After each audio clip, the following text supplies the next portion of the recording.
behalf of my colored friends that's here this morning, there's an old colored man.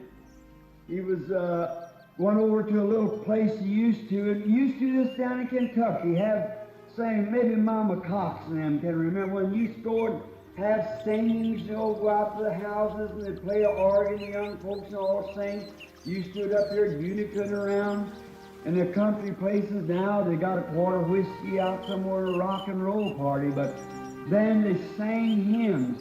One of these old hymns singing, this old colored brother got saved.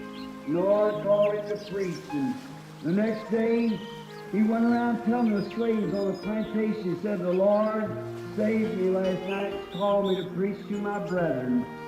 And finally got back to the owner of the ranch, or the owner of the plantation. He called him in and said, Sambo, I want you to come in here. He come up my office and said, yes, sir. Walked up to the office and said, what's this I hear you're scattered amongst the slaves?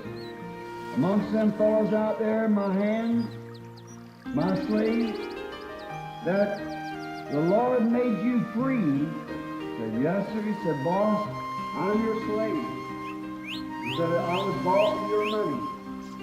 But, he said, but the way that God made me free last night, Jesus made me free from a life of sin and shame, and a life of death. He made me free. He said, Sambo, do you really mean that? He said, I mean it. He said, I heard him say that you was going to start preaching around here to your people on the plantations and things. He said, yes, sir. So that's what I aim to do, is preach this gospel to my people. He said, you really mean it, Sambo? He said, I really mean it. He said, come go with me down to the court. I'm going to also give you your freedom. You're free from me, and you're free from any more slaves. I bought you, you're mine, and I'm setting you free, so that you can preach the gospel to your people. Well, and sign the emancipation to the proclamation, and he was set free. He could no more be sold as a slave. He was a free man to preach the gospel. He preached among his brethren for years. Many white people was converted under his ministry. One day the old fellow come down to die. He preached for 30 or 40 years or more. And when he come down to die, he was laying in the room. Many of his white brethren gathered around in the room, and they thought he was gone for about 2 or 3 hours. Then when he finally woke up and looked around the room, he said, where was you, Sambo? He said, oh, is I back here again?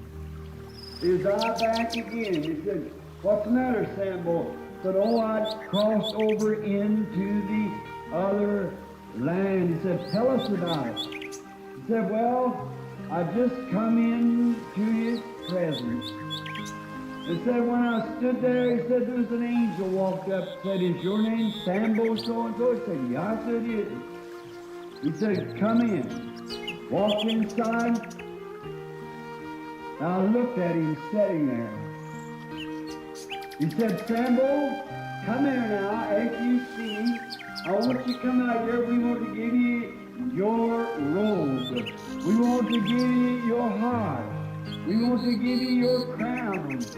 Sambo said, don't talk to me about hearts, crowns, and robes. Said, but you want a reward. We want to give you a reward. Said, don't talk about me about a reward. Said, just let me stand and look at him for 1,000 years. That'll be my reward. I think that's about the way we'd all feel. Just let me stand and look at him. Oh, I'll have to have a different body than I got now.